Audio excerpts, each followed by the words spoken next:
Hello and welcome. In this lesson, we are going to be covering the basics of setting up and getting ready to write your HTML code. You are going to need a few tools, and one of the tools is going to be a browser. In the course, I am going to be using Chrome as my browser, and more than likely, you're watching this video in a browser, so you've already got that tool on your computer. And if you don't have Chrome, and if you do want to follow along exactly with what I'm using within the course, you can go ahead and download Chrome. So we are going to need a browser because a browser is what allows us to render out the HTML code. So HTML is a programming, it's a markup language, it's not a programming language. And basically what it does is it's a language that's used to tell the browser a set of instructions on how to structure the web pages that the visitor is viewing.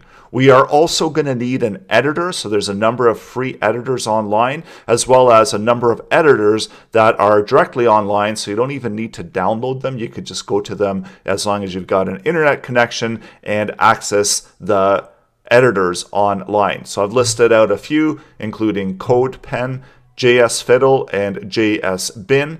And the editor that I'm going to be using in order to write the code is Brackets. It's available at brackets.io. So if we go over to the website, this is an Adobe product. It's free to download. And Brackets is available across Windows, across your Mac. So depending on which operating system you're using and which machine you're using, you could download the appropriate version of Brackets.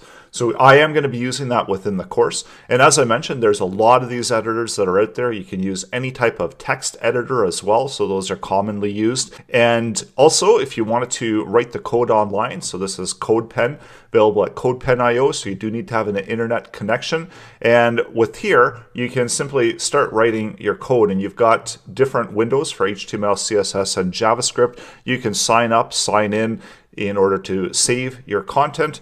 And then you can see here that as you write your HTML code, it's going to get rendered out in the viewing area down below. And we are going to be looking at H1 tags, of course, later on. There's also a way to change your view. So if you prefer to have your coding on the left-hand side, you can see it being rendered out on the right-hand side. So this is the display area, and then this is where all of your code goes. So HTML, CSS, and JavaScript. So these are all the front-end codes that are able to run within your browser. So in addition to CodePen.io, there's also JSFiddle.net and JSBin. So those are another couple resources that you can use in order to write your code online. And they're very similar to CodePen. So I'm not going to open them up, but they are there. And there's a bunch of other ones as well available online. So there are some resources that are going to be some suggested resources to help you along with the course code available at developer.mozilla.org. So this is where the MDN references for HTML are per network. So this is usually a go-to place for a lot of web developers in order to reference coding. So they have different examples as well as information and ways, and showing you different ways to use the code as needed. And really at the end of the day, there are HTML tags that are used very commonly.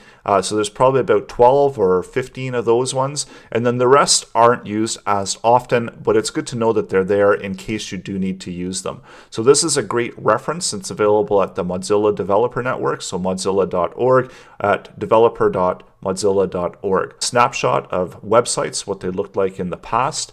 So this is a website. It's called the Wayback Machine, and it allows you to take a look and see what websites looked like in the past. So for instance, the Food Network, you can see what it looked like in 2013, and you can also see what it looked like in 2005. And this is a great way to illustrate the progression of web development, how things have changed, how styling has changed, and how websites have become really more modern. So when you are looking to design websites, it's a good way to get a better perspective on the direction that websites are going in order to also develop better websites, more modern websites. You can use this resource. And of course, with every website, you can always see the source code, and this is directly available within the browser. Click anywhere and press View Page Source, so anywhere on your page, or you could go to the icons here at the top right-hand corner, and you can see the page source here as well. And there's also a Developer Tools area.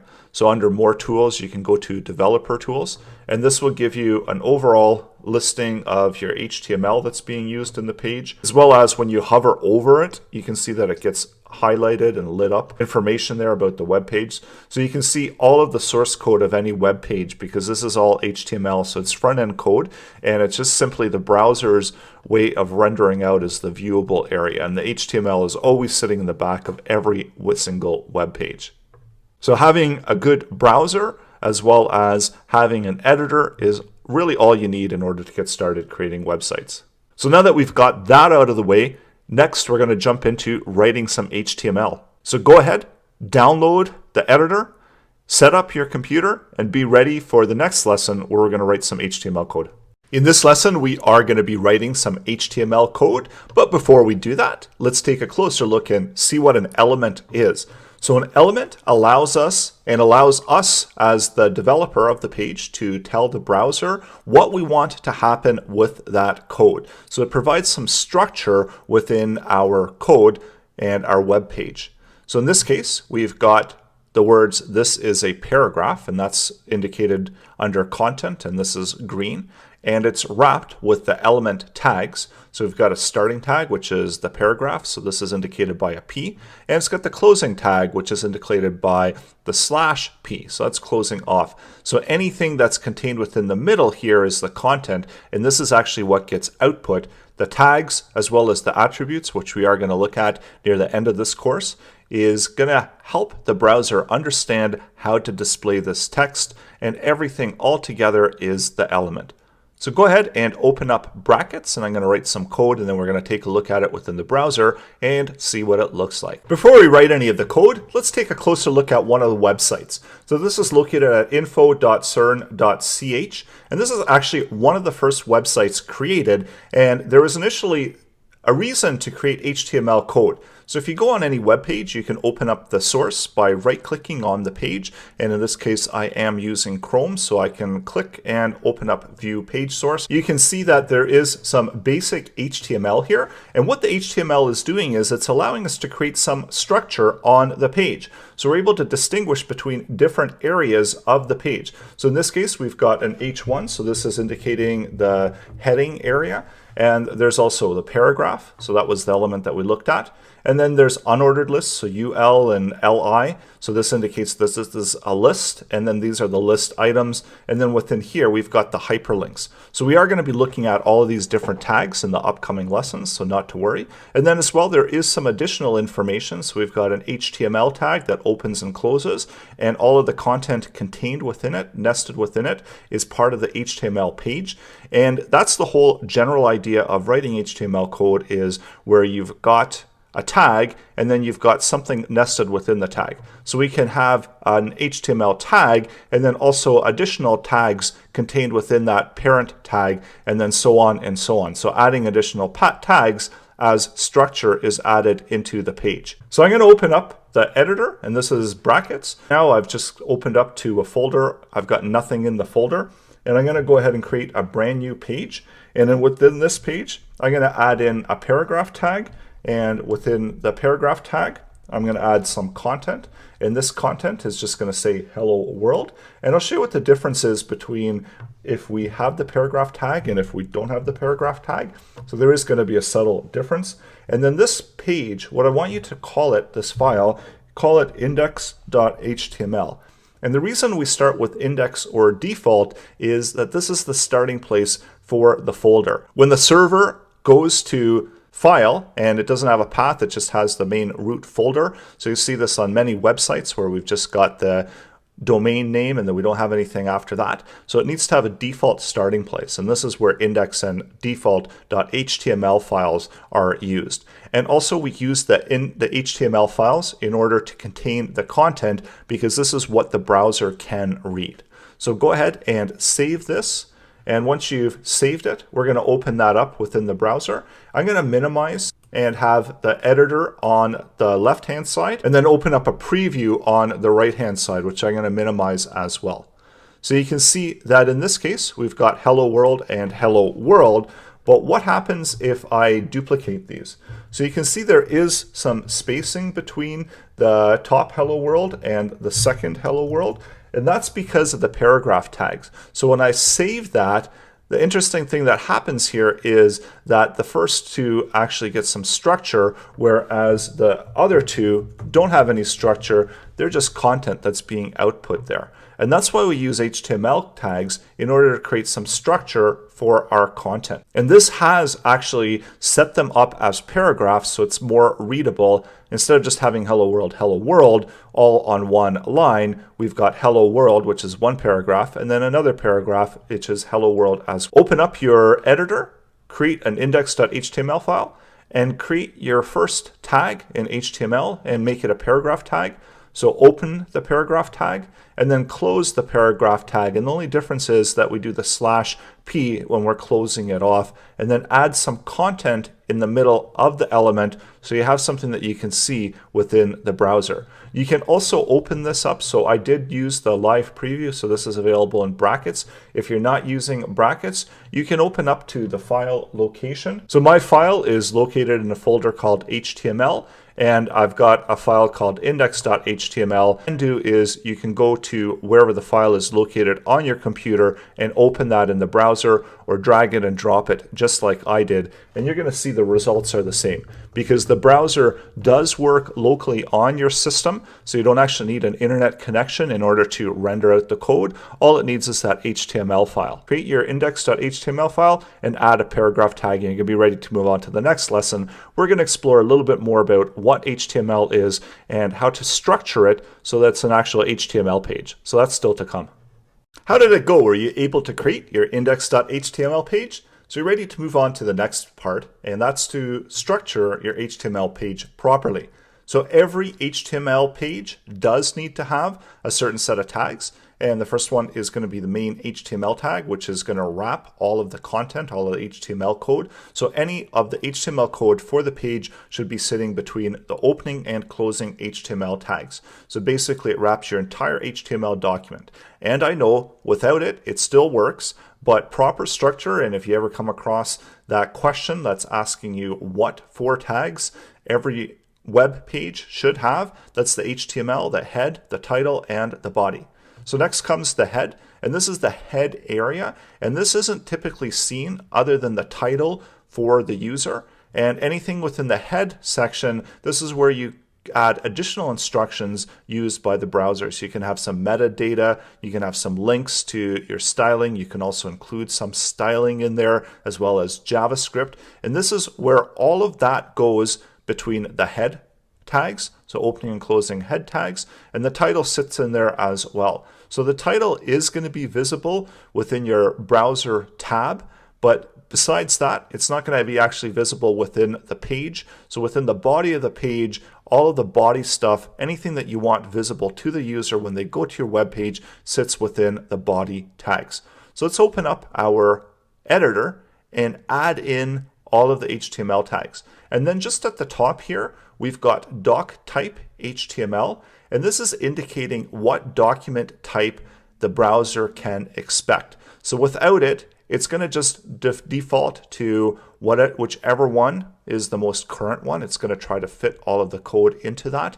And with that, they're giving us the browser some additional instruction, and it is always a good idea to include this as well as additional cues within the browser so that it can determine exactly what you want, so it's a more complete set of instructions. So also include the doc type, and this is indicating that's a HTML5 document type by typing doc type HTML, and notice that there's also an exclamation mark in front of the doc type. We're going to take the content from the previous lesson, we're going to add it into the HTML structure, and you're going to notice that there's not a whole lot difference other than when we add in the title, the tab here is going to actually have a title that can display instead of the path to the file.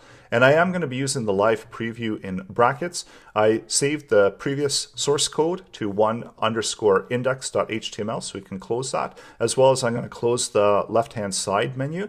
So I've got my HTML code, and let's go ahead and we're going to add in the rest of our doc type.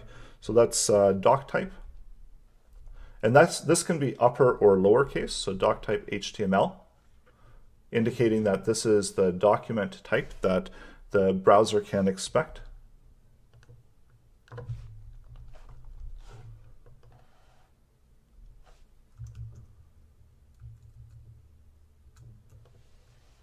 Next, we need the HTML. This is the opening and closing HTML tags, and this is where all the content is going to sit inside. So let's simply copy, and we're going to paste our content within here. Next, we needed to have a head. And within the head, this is where the additional instructions are going to go for the browser, including the title, and we'll just call this HTML code. And then just underneath the title, we're going to open up and close off the body. And then this is where all of this content is going to go. So I'm going to take body and I'm going to simply paste it here at the bottom, save it, and now we've got our properly structured HTML page. And when we refresh it, nothing has changed, but you do see that the title up here above within the tab name has also changed to the HTML code. And other than that, the display is exactly the same because we are still passing those same instructions into the browser, where we will have the first two as paragraphs, and then the second two are just regular text on the page. And of course, this still gets displayed: opening, closing, head, body, opening and closing. Go ahead and add that into your project. You can be ready to move on to the next lesson. Just as you see within books, web pages work the same way. You've got some basic structure when you are creating your content in order to distinguish it. So you've got line breaks, paragraphs, which you've already looked at. There's also block quotes, which indent content as a quote. And then commonly used are divs and spans. These allow us to wrap content within an element and then apply additional attributes to those elements, such as the divs and spans. They're a great place to hold different types of content that you can display in different formats using CSS. So they're used commonly within web development and probably some of the most commonly used tags within HTML. And the difference between div and a span: divs are block, the entire line of code. Spans are inline, so they don't have new lines for the content that's contained within them. Let's try these out within the editor. And I've got my hello world, so I'm going to add in some numbers there so we can distinguish between the four of them. H3 and H4, we want to add a line break. So that's indicated with a BR. And notice as well, this isn't opening and closing because there's no content that can be contained within it. And this instruction is just when the browser sees it, it knows that it has to move to the next line. The content that follows moves to the next line. And when you are writing your code, so try to write it nice and neatly and use the white space within the HTML properly so that it's more readable. And you'll notice that even though I've moved it up or down, it actually doesn't matter because I'm using the line break, and it's the tags that are providing the instructions on how to display the page content, not how it's being displayed within the HTML file. So that's where the white space can be used as needed when you are writing your code. So we have looked at paragraphs before, and we see that there is some additional formatting with the paragraphs where it adds some spacing around it, and it doesn't have it one on top of the other. There is some spacing between the elements. So block quote. So I'm going to wrap this one with block quote, and we'll move the hello world 4 inside of the block quote and save that. And you can see that with block quote, there's an automatic default indent as part of that element. Now, because of this, we're using the block quote tag. A div, so this one is a div. Put a span inside of the div, and we'll have a couple spans in a row. So we'll have span 1 and span 2. So it keeps it within the same line, but we can utilize the spans in order to apply styling and a whole bunch of really cool things that we're going to be looking at as we progress through the lessons of this course. If you added in another div, it's going to take up that full line of code. So we're going to have div 2, and you're going to see that the div 2 basically creates a new line there, and that div distinguishes from the spans that are before it. Line breaks: previously we had the backslash, but with more modern HTML, the slash is no longer needed. And BR as well as HR are self-closing tags. And what HR does is it allows us to have a horizontal rule.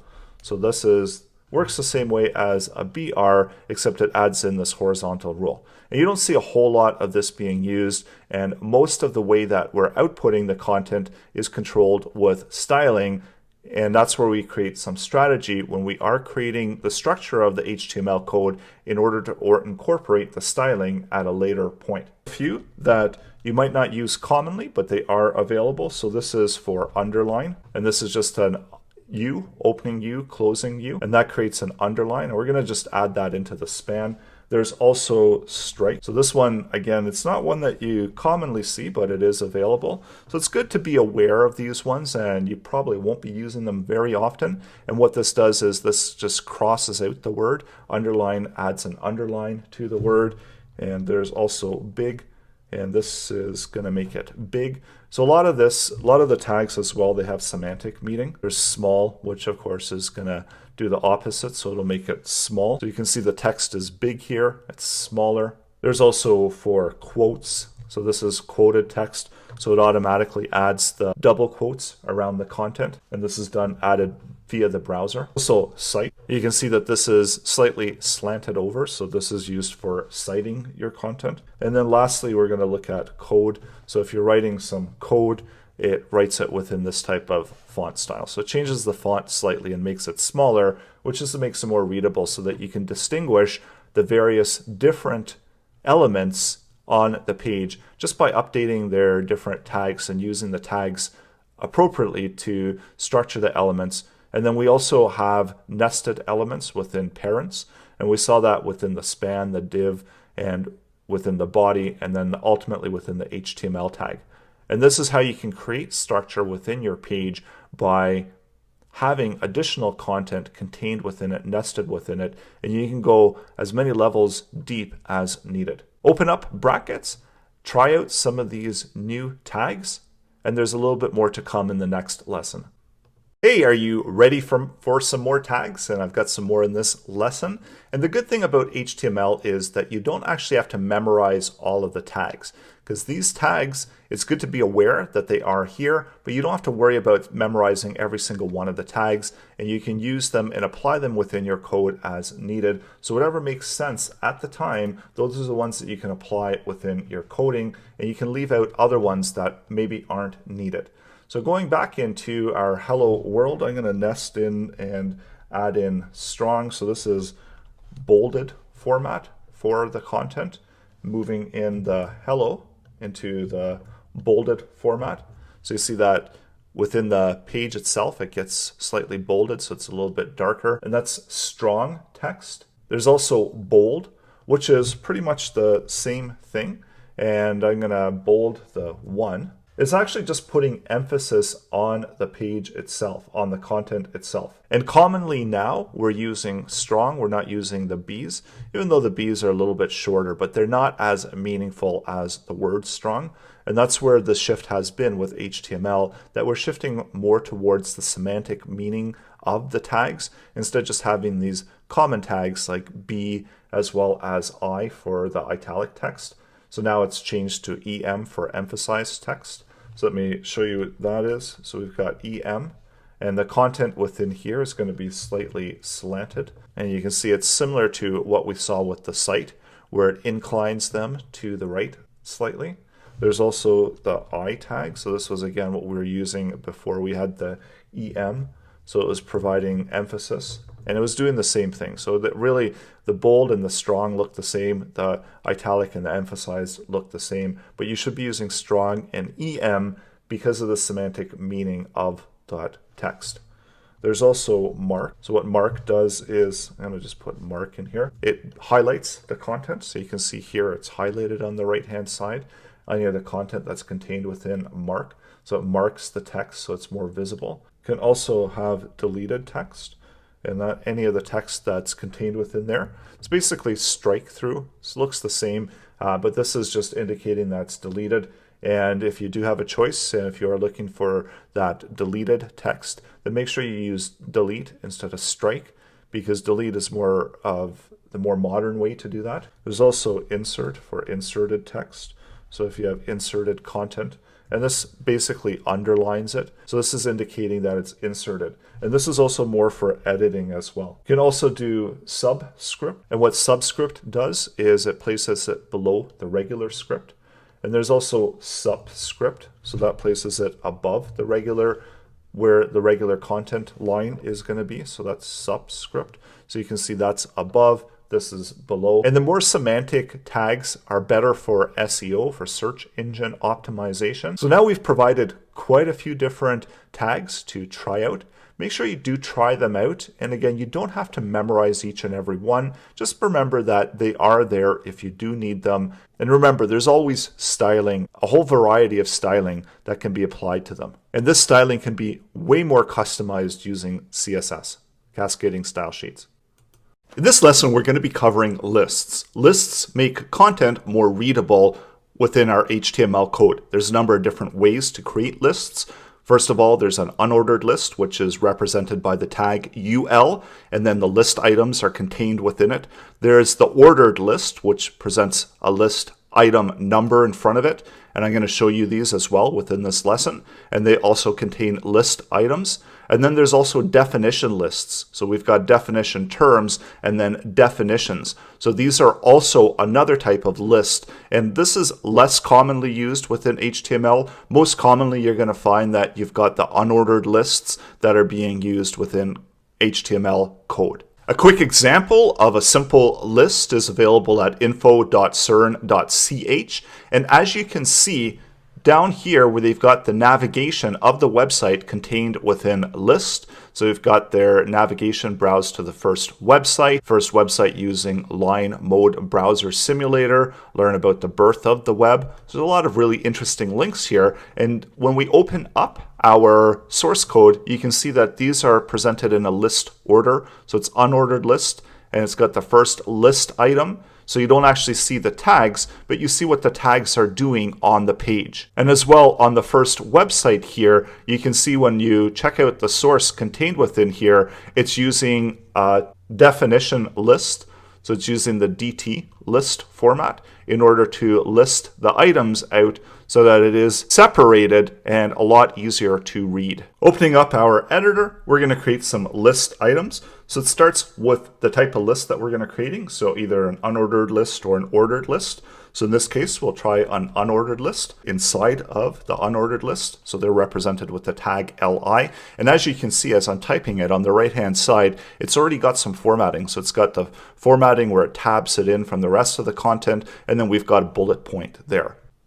Adding in a heading for my list. Let's add a few other list items. So we're going to have our second item that's contained within our list. And then we can also add in a third item. And this is the third item contained within the list.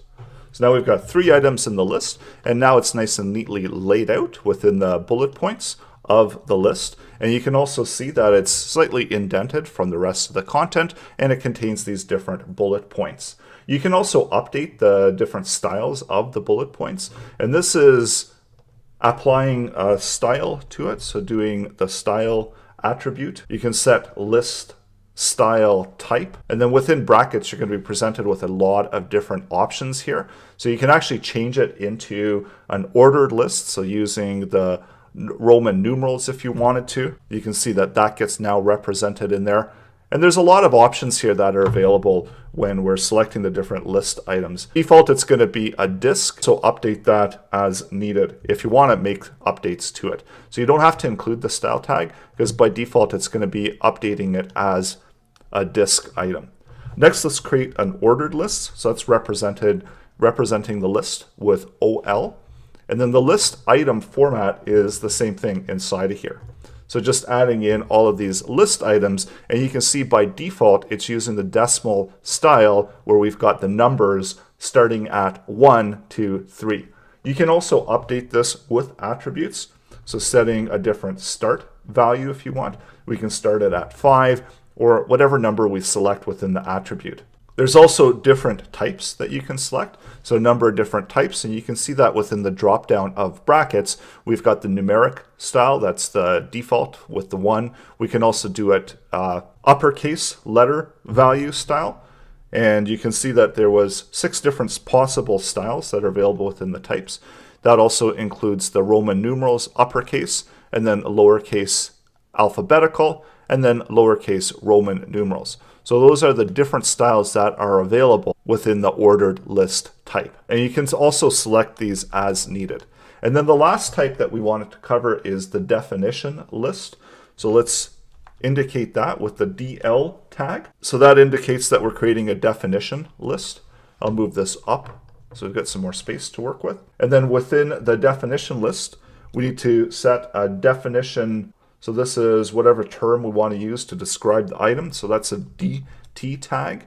And this is the term number 1. And then just under that, so we've got our definition term, and then this is where we can have our definition items.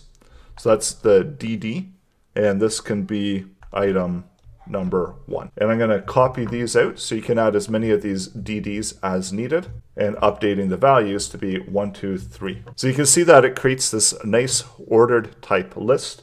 And let's say we had some more items in there.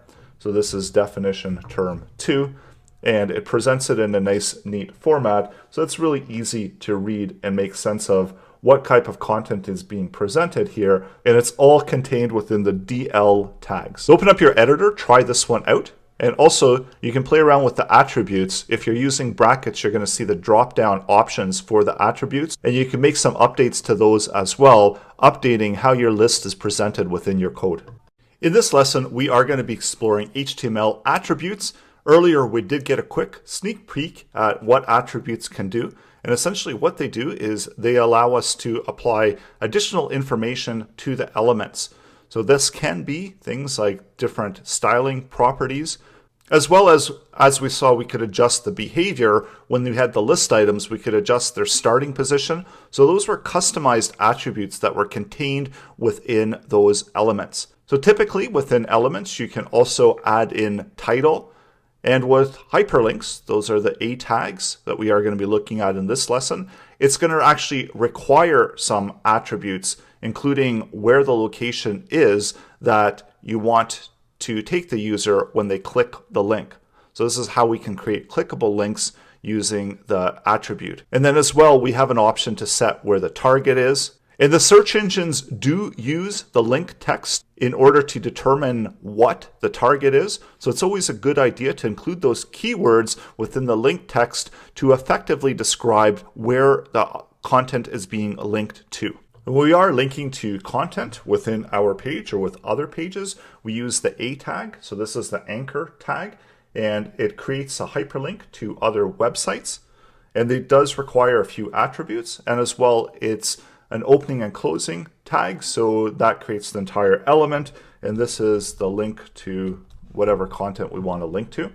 And as you can see, by itself, there's really nothing happening. It's just a regular element, and it does require to have attributes, which is that additional information that's going to tell the web browser what to do with it. So it does require a hyperlink, and right now brackets is suggesting some of the other links, some of the other files that I'm linking to or can potentially link to that are located on the page. So let's go ahead and we're going to link this to itself. So just that index.html and save it. And you can see once I've added in the href attribute, it's actually linking to content. So if I click that, and of course we saw it was linking to itself, so it's going to actually go to the page that's being referenced there. You can also link externally as well. And when you are creating links, so they're going to be all created the same way. So let's say you want to link to Google, and let's refresh. And now we've got a link to Google, or it says link to content. Let's update the inner text of it to say Google. And when we click that, it's going to take our web page to Google. So we might not necessarily want to redirect users from our content to another external web page. And we might want to still include those pages. And that's where we apply a different attribute, and that's target. So this can specify the target window that the link is going to be going out to. And target self is its own browser window, so that's not going to make any change. Parent is if you've got it within an iframe and you want to break out of the frame, so you want to make sure you go to the parent or the top window. And then blank is actually going to create a brand new window, or it's going to create a brand new tab in order to accommodate that link. So now when we go link to Google, we'll just refresh that and link to Google, it's going to open up a brand new tab. And this is a more effective way to link out to other external web pages that you might not want to send your visitors off of your site and send them onto another site. So with hyperlinks, there's different ways that we can create that linking. And The first way is within the relative URL, so it points to the different places depending on where the actual location of the file is. And because this index.html file is located within the same directory, I can just simply, I don't have to have a specific path because it's on that same directory. If I had it contained within a folder, I could do a slash and wherever the folder location was of the file. So location does matter, and if you do have files and if you move them around and if they're no longer have the same relationship to the files that you're linking to, you might lose some of those links, so some of those might break. The best way and the most ideal way to link as well to external pages is use an absolute URL, and this takes into the consideration the fact that this is the full path. This file will always be located here and it's never going to change. You can also set the link for an anchor tag to link within the document itself, and this is just referencing an ID, and the ID is also applied via an attribute. So we're just referencing the ID value, and in this case we're just going to reference one called 1, put it within the quotes. So notice we don't have that path, but we do have the same format for the hyperlink. Go to ID 1. And I'm going to add in a few paragraphs here at the bottom. So I'm going to have a whole bunch of these, and then one of them way down here will have an ID of 1. And the reason I'm doing it this way is so that we actually have some content, and when we click the link, it's going to move it to the top of the page. So this is the one that we're after. I'm going to have a 1 there so we can distinguish it. So we see that the content is sitting there within that extra content. It's a little bit hard to see, and if we want to create the navigation within the page, it's really easy to do that adding the anchor, where we just go to the one with the ID of 1. Also, I did mention that adding in a title is a really good port. Although you don't have to, it'll still work the same way, but the title, what this will do is this will give us a little tooltip when we're hovering over the element, and it's also good for SEO purposes. So this will link to page content. Because this one has a title, it's actually going to give me some additional information on what's contained within there. So you see that little pop-up there that shows up. Also, you can add in different titles as well, and refresh it again. So now whenever I hover over, I've got the go to index page. Now I've got link to content, and then also I could add in a title there to go to Google. So let's add that one in as well. So now this one, whenever we hover over it, the title will give us some more additional information that's contained within the page. So try out some of these new tags with the attributes, and always with anchor tag, you do need to have that href attribute because it's expecting that in order to produce the effect that we're looking for by adding in that anchor tag into our HTML. And one thing I did want to note before we conclude this lesson is that we looked at the ID attribute where we added an ID to one of the elements called 1.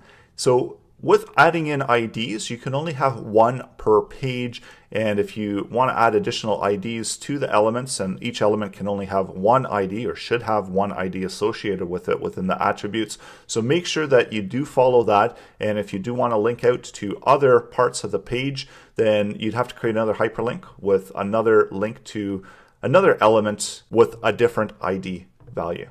In the previous lessons, we've been looking at text, and in this lesson, we are going to be looking at images. And you know what the saying is? An image is worth 1,000 words, so we're going to be adding a few images onto our page using the img tag. And this tag is also dependent on an attribute, and the attribute is going to be the source to where the image is located. And typically as well, when you are creating your image tags, you add in the alt, which is a description of what's contained within the image. So this is useful for accessibility as well as for SEO purposes. So there is one mandatory attribute, and that's the source where the image is contained. We are going to be using placeholder.com to get some images off the web. So this is a great resource when you're building out your website and you might not have images handy. You want to add some placeholder images. Well, this is the spot to get those placeholder images. You can set them on different sizes as well as colors and add in text on top of them.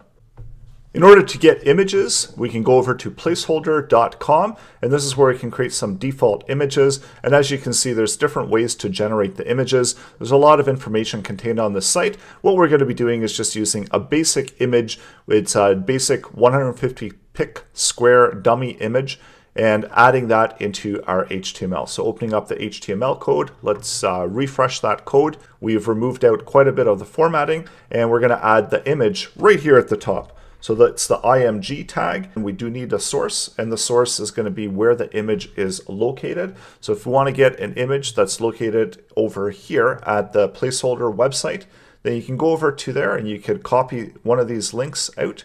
And there's a number of different options here. I'm just going to grab one of these by default and paste that in. So this is going to be an image. It's a PNG image, and it's got some colors associated with it.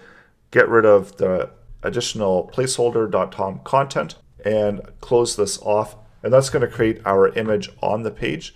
So when we go back in and we refresh it, we see we have a 300 by 300 image. About using placeholder.com is that you can adjust the image properties within the URL. So this is only available at placeholder.com. If you have your regular image, you're not able to adjust the dimensions. So keep that in mind. And the reason that I'm able to do this is because I am getting that image live. So I'm going to set this to be 300 by 100 and keep the colors there after the slashes. And add in a line break so that we've got all of our links just below the image.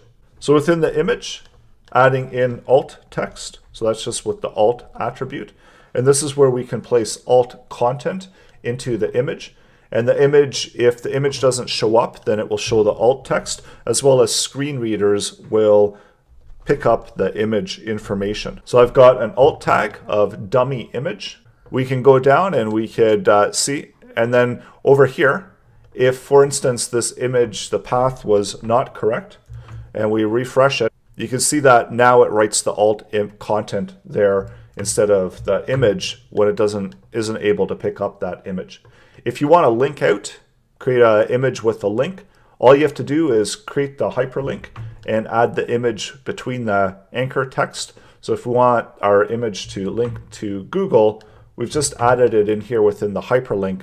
And when we refresh it, this is actually now going to link out. So this is our link to Google that we had set up earlier in the earlier lesson with the anchor text.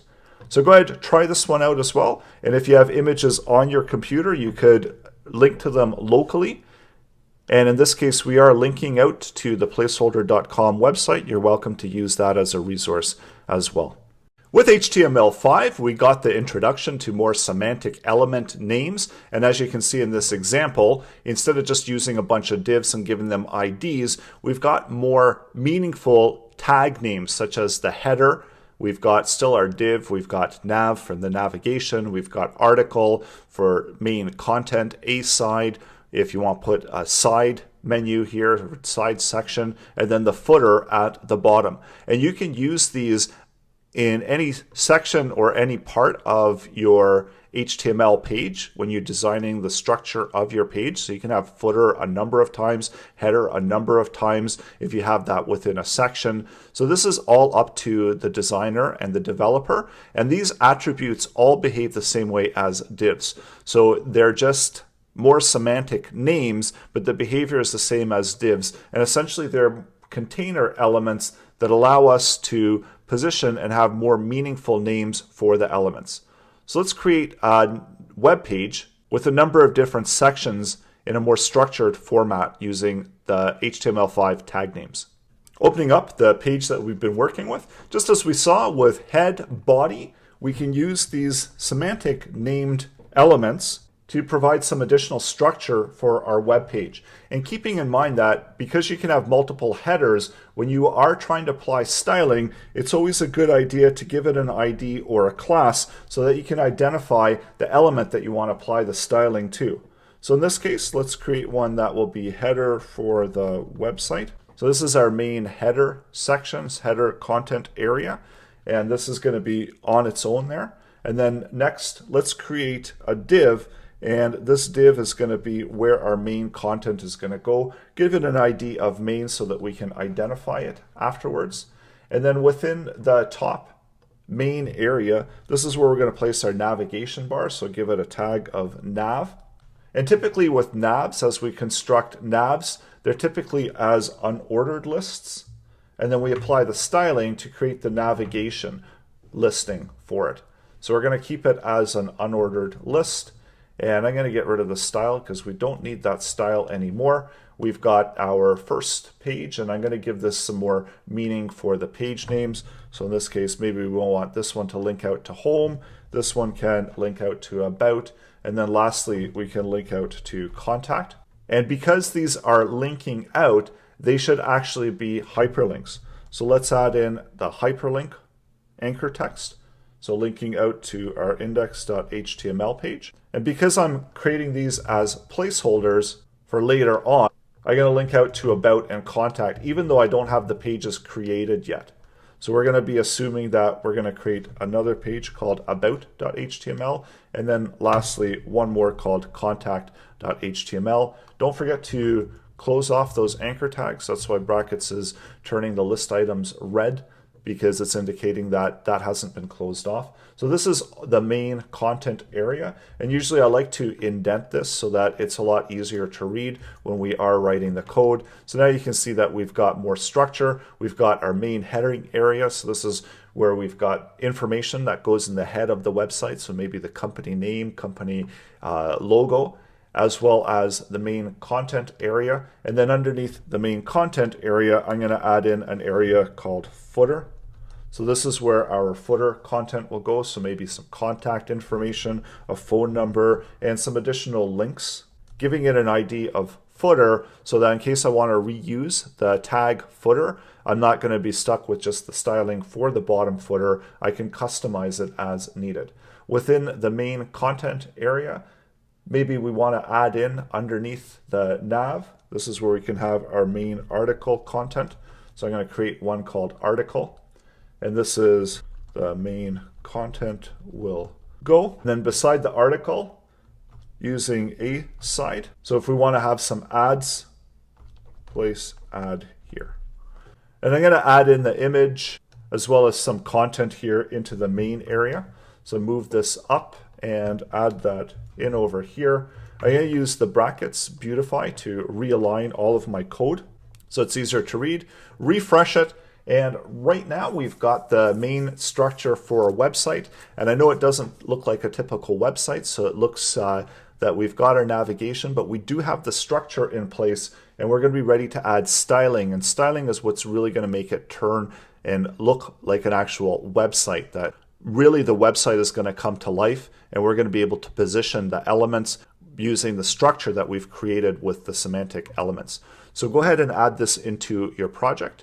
Create your index.html page, add the header, a div for the main content, and a footer. And then within the main content, you can add in your navigation.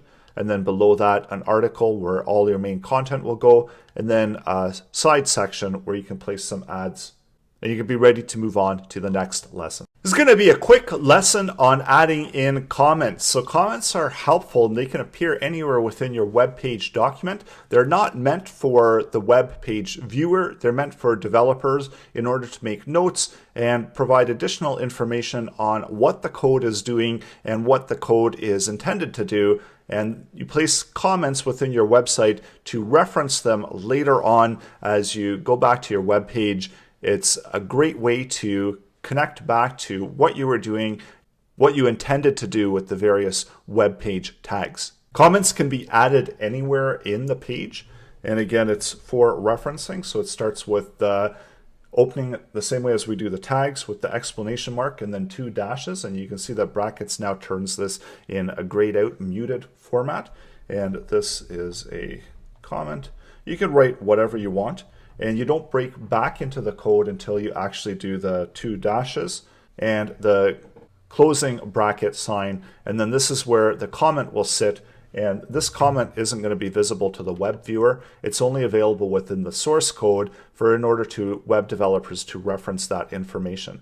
So let's say, for instance, you wanted to add in another link. So link out to products page and you wanted to do this at a later point, then this is where you could add in a comment to take a look at this and reference that later on. So when you go back into your index.html page and you go through the comments, you can say, oh, I need to add in the link here. And it's really good when you are working with other web developers in order to provide different notes within the code so that both are on the same page when they are creating that content. So try this one out as well within your editor. This lesson, we are going to be doing a quick look at applying styling. And as you can see within the example, the style tags open and close. And then within the style tags, this is where we contain all of our styling information. You can also link out to a CSS file and contain your styling information in that file as well. And this is helpful if you're creating multiple pages that are linking out to the same style sheet. And generally, when you are developing a website, you are going to be sharing a style sheet across multiple pages. So very useful format, and it does the same thing as we've got here within the styling, and I'm going to be showing you how to do that in the upcoming lesson. So now let's take a look at styling. And some of the styling makes a lot of sense here where we select initially we select the element and then we select what we want to apply to the styling. And with the newer format with CSS, we've got an option to provide flex CSS properties, which allow us to provide more of a table structured format and really easily create web pages using Flex. Now Flex does get fairly complex, so there is a great resource at the MozillaDeveloperNetwork.org, and it'll give you some more information quickly on how to start using Flex. So the way Flex works is it allows an item to shrink and grow and contain a certain amount of space on the page itself. So we've got our Flex 1, we've got Flex 2, so this element now has Flex 2, these ones stay 1, 1, and 2 is twice as much as 1, so that's where we're getting that styling. You can also set a fixed width, so in this case we've got Flex 1 30 pix, so the first one is a Flex 1 and then it's 30 pix after that, and you can see how the source code is being applied here. There's also 1, 1, 100. So that's keeping that same size and then applying a 100 pix style to those elements. And what it does is it really gives us an option to apply some really nice structure, and it does take a little bit of time to get used to and how it works. So there's a ton of examples here, and this is our quick and easy way to create web pages. There's a great resource as well at Flexbox Froggy, and this will get you more familiar with what Flex is and how Flex works. So essentially, we've got our pond, and we've got the ability to center and move items around. We can justify content. And the objective of this is to enter in the flex commands and move the Frogger over to the right-hand side so he's on top of his lily pad.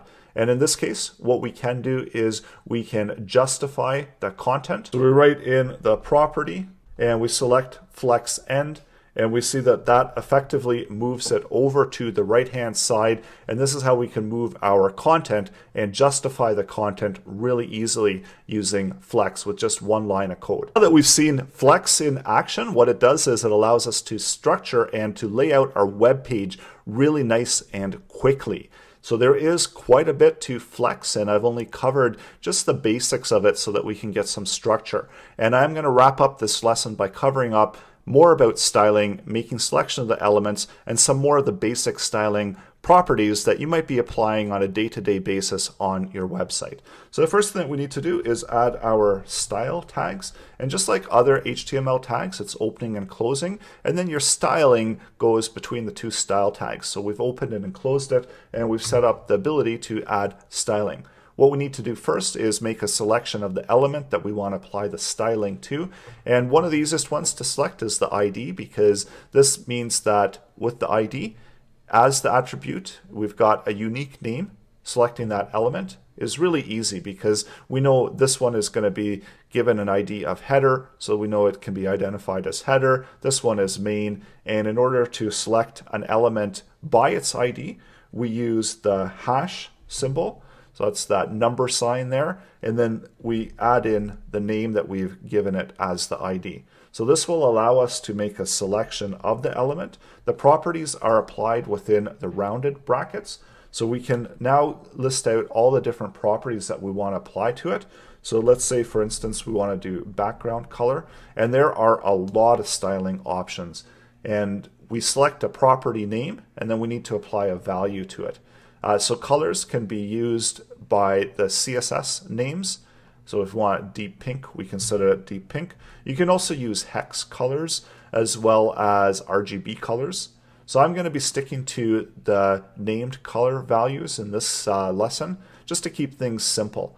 So another option, another commonly used one is color. So this is going to apply color to the actual text. And as you can see, it's updating and changing as I'm making the selection. And you can apply as many properties as you want. All of this is going to go into that one element with the hash, the ID of header. We can also update the font size. So that's another one that's commonly used, font size. And then we just need to give a numeric value.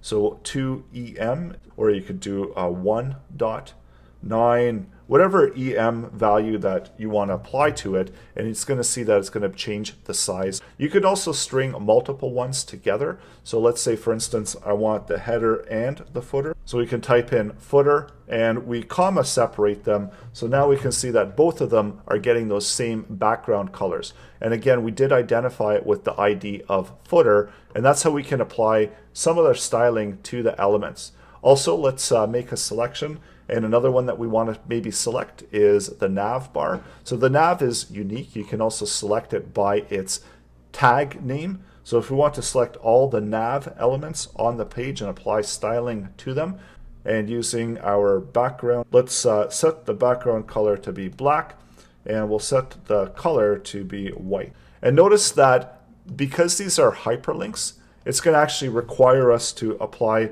some additional selection there. So we're selecting all of the hyperlinks that are contained within that element. So nav with the hyperlink tag, and then we're going to apply some styling. So we can apply color into here, and we're going to set the color to be white. So that's going to add in that white color. We might also want to add and remove the underline of that hyperlink because these are navigation items. So we might not necessarily want the hyperlink in there. So selecting text decoration, and I'm going to just move down to none and add in none as the text decoration.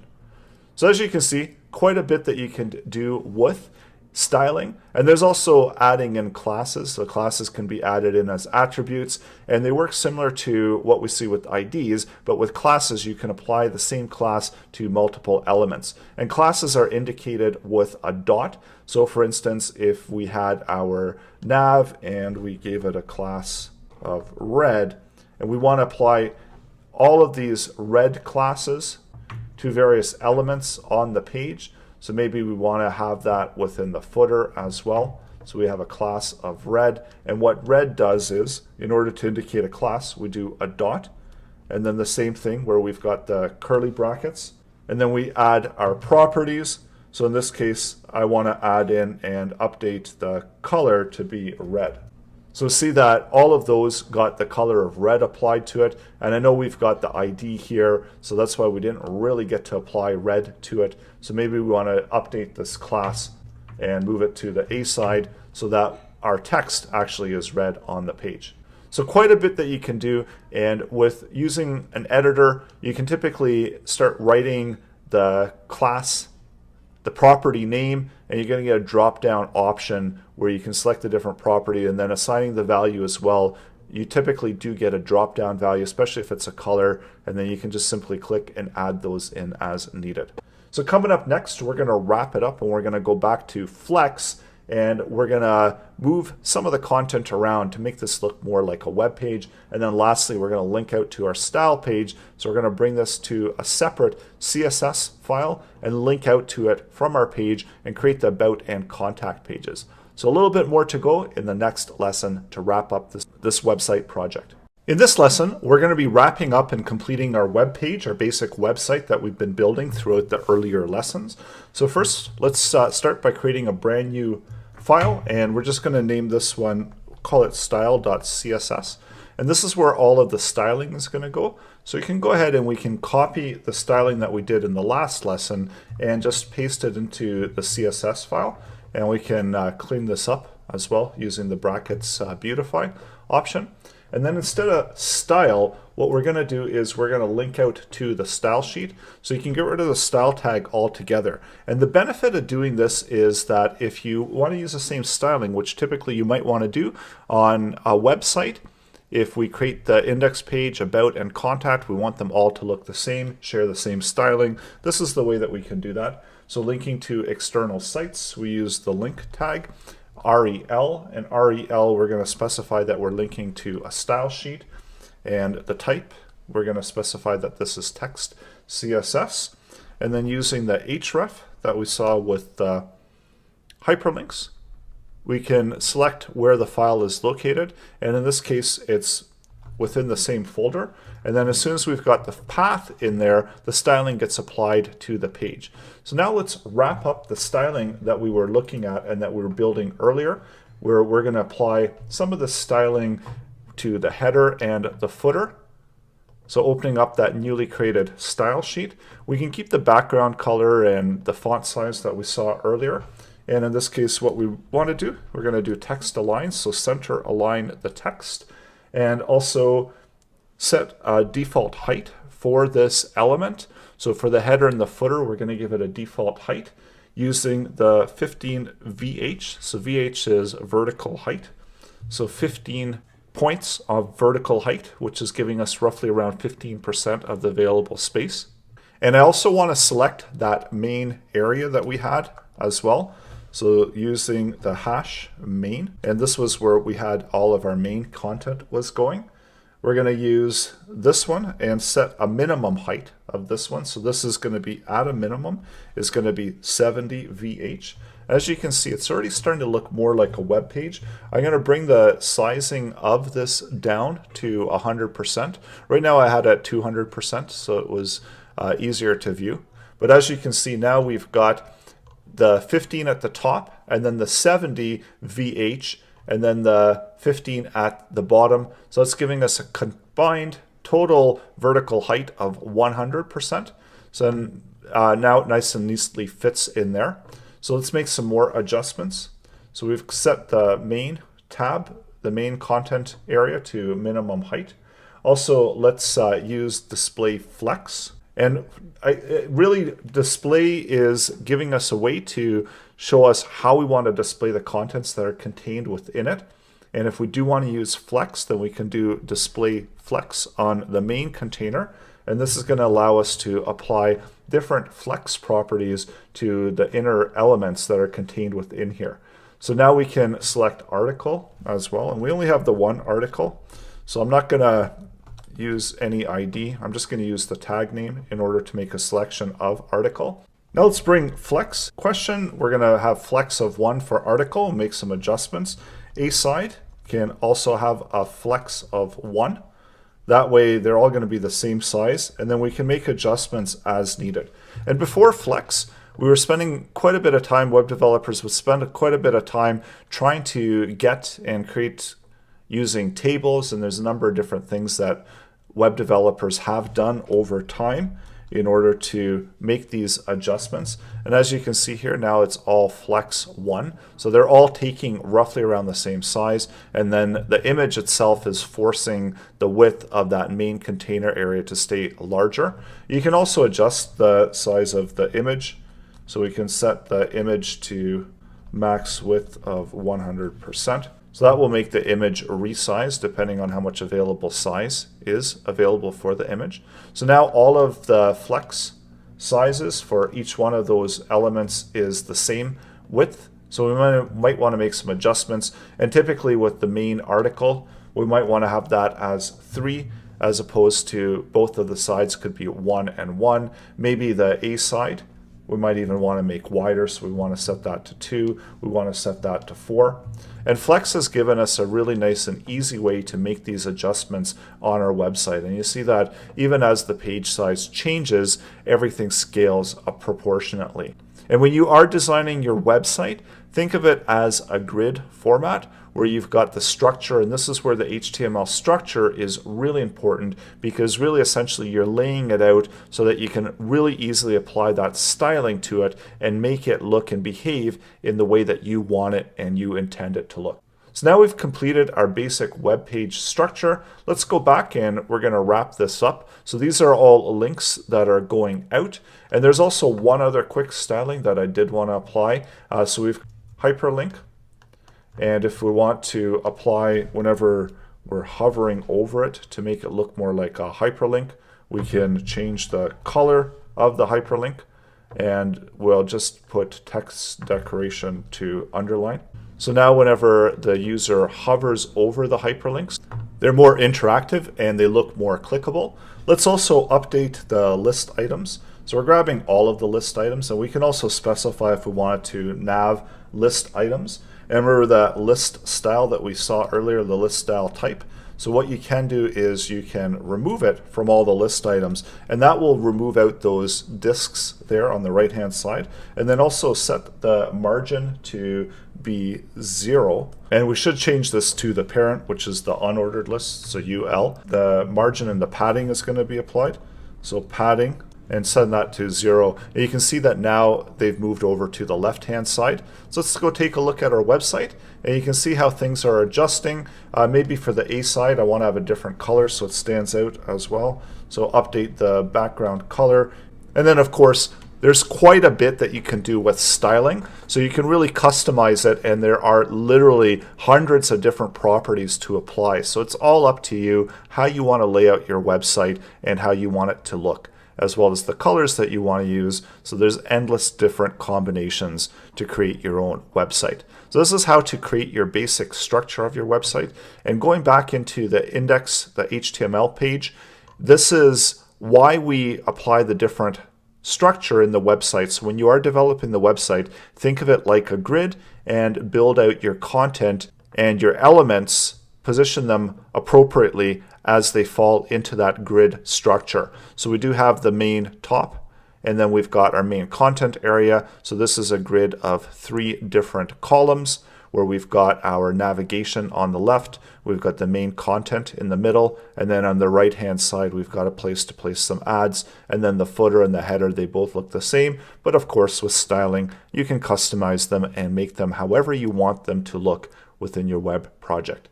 Thanks again for taking the course. All of the source code has been included, and I do suggest that you try the source code out for yourself, get a feel for it, see how it works, and get more comfortable with creating your own web projects. Welcome back. This is the final wrap-up lesson, and we did leave off with our index.html page.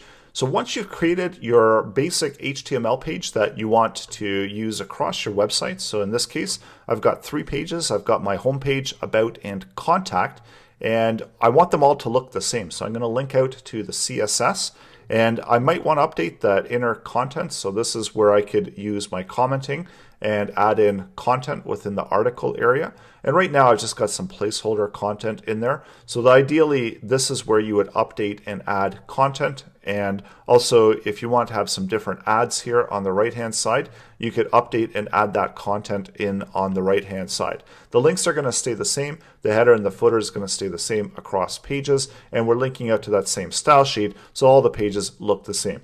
So once we're ready, and once we've completed what our basic web page looks like, we're ready to create and duplicate the pages. So I'm just simply saving it as about.html, and then this one I'm going to save as contact.html. We already had all of the hyperlinks set up and ready to go.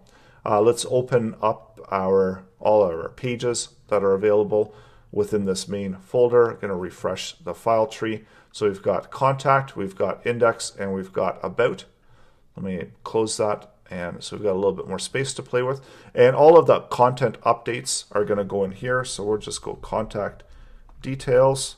So this is where we can add in our contact details. Maybe we want to change this to an H2. So that jumps out on the page. Really easy to tell what we're doing here within this area. So go ahead, save that. This is going to be about. So again, going into the article area, And instead of contact details, I'm going to just type about. This one say about us and save that. So now when I go into the website and if I click home, there's that original home content. If I click about, it goes to the about us page, and then the contact goes to the contact page. So now we've got a basic website all ready to go, and you can continue to update and customize it and really make it your own. Have some fun with it and enjoy working with HTML.